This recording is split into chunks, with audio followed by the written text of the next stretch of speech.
यह फुटेज 1894 की है, जिसमें दुनिया के पहले लोकप्रिय बॉडी बिल्डर यूजीन सैंडो को देखा गया है। उनके नक्शे कदम पर चलते रहे स्टीव रीव्स, जो 1947 में मिस्टर अमेरिका बने। आज के समय की नेचुरल बॉडी बिल्डिंग शो कुछ ऐसे दिखती है।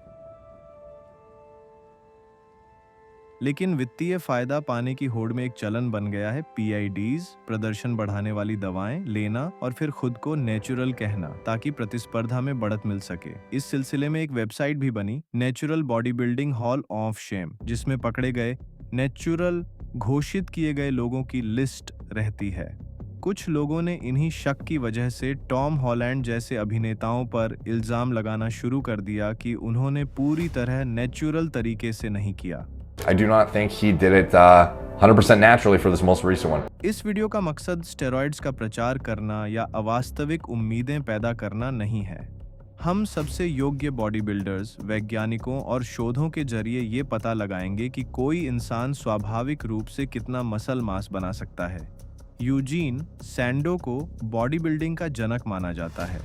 5 फुट 9 इंच की ऊंचाई और लगभग 185 पाउंड वजन के साथ उन्होंने यूनानी मूर्तियों से प्रेरणा लेकर भारी वजन और संपूर्ण आहार के जरिए शरीर बनाया। जब कलाकार उनकी फीस नहीं दे पाते थे, तब बॉबी पेंडोरा को हायर करते थे। 5 फुट 6 इंच की ऊंचाई और 160 पाउंड वजन के साथ मैक्स सिक 5 फुट 4 इंच की ऊंचाई पर केवल 147 पाउंड में ऐसी काया बना बैठे कि उसे गला घोंटना नामुमकिन कहा गया।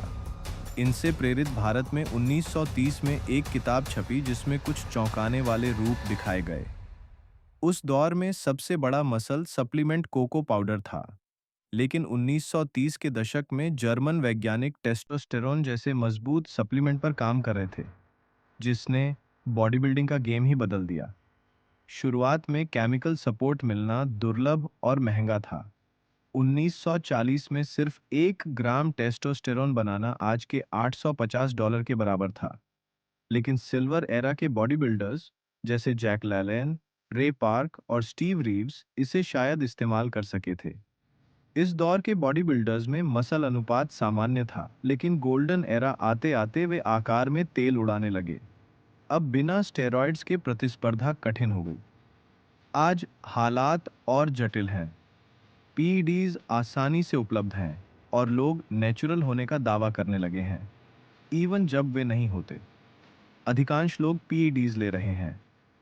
राइट नहीं है इलीगल चीज़ पे या स्टेरॉइड्स पे जाने का।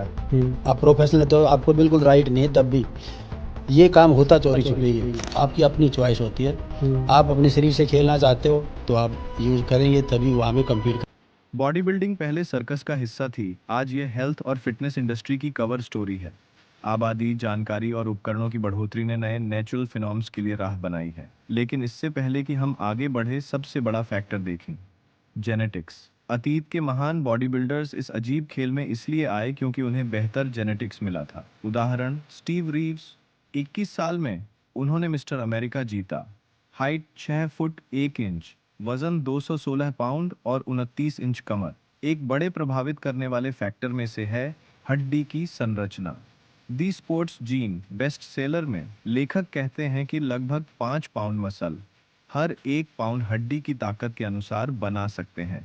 दे compare skeleton to book shelf and muscles as books. Muscle bellies और टेंडन अटैचमेंट सेशंस भी मसल ग्रोथ को प्रभावित करते हैं। जैसे लुइस मार्को की मसल बेलीज छोटे होते हैं और किसी जैक रिले जैसे मसल बेलीज वाले व्यक्ति के रूप तक पहुंचना ज्यादा मुश्किल हो जाता है। उदाहरण, कुछ लोगों में हरक्यूलिस जेनेट होता है, जिन्हें म्योस्टेंटिन कम उत्पादित होती है, जैसे प्रतिष्ठित हाई मसल वाले गाय, कुत्ते इत्यादि। लेकिन ये जीन हम खुद पाने की क्षमता नहीं रखते, तो हद तो ऊपर ही है। कुछ लोग पेड़ों जैसी बड़ी मांसपेशियां लेकर जन्म लेते हैं, लेकिन ज्यादातर के लिए औसत जेनेटिक्स वाला हम भविष्य की प्रिडिक्शंस निकाल सकते हैं। The first study on this that was done probably 10 years ago basically came to the conclusion that it looks like the natural limit is somewhere around a fat-free mass index of 25. Impressive natural body builders आज के बेहतरीन natural body builders में शामिल हैं। Jeff Alberts, godfather of natural body building, 52 की उम्र में भी 5 foot 10 inch, 191 pound off season में Alberto Nunez 5 foot 10 inch 160 pound stage वजन। के हैथ 18 की उम्र में WNBF वर्ल्ड चैंपियन बने और खाना भी मुश्किल से मिलता था।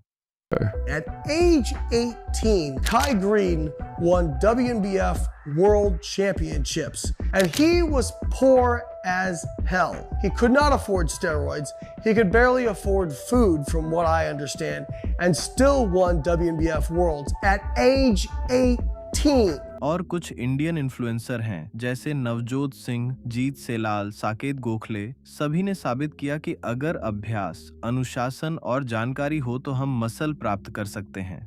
आप हॉलीवुड जैसा शेप हासिल कर सकते हैं, लेकिन यह किसी रात का खेल नहीं, किसी सप्ताह का प्रोजेक्ट नहीं। लोग अक्सर फुल समर्पण से ट्रेनिंग करते करते 30 और 40 की उम्र में अपने पीक पर पहुंचते हैं। तो अगर हम साइंस स्टडीज और एक्सपर्ट बॉडी बिल्डिंग कोचेस की माने तो ज्यादातर लोग जिनके जेनेटिक्स एवरेज है और वो प्रॉपर डाइट के साथ कंसिस्टेंट मसल्स को ट्रेन करते हैं तो वो 9 से 18 किलोग्राम तक नेचुरल मसल गेन कर सकते हैं और आपकी बॉडी इम्प्रेसिव दिखेगी।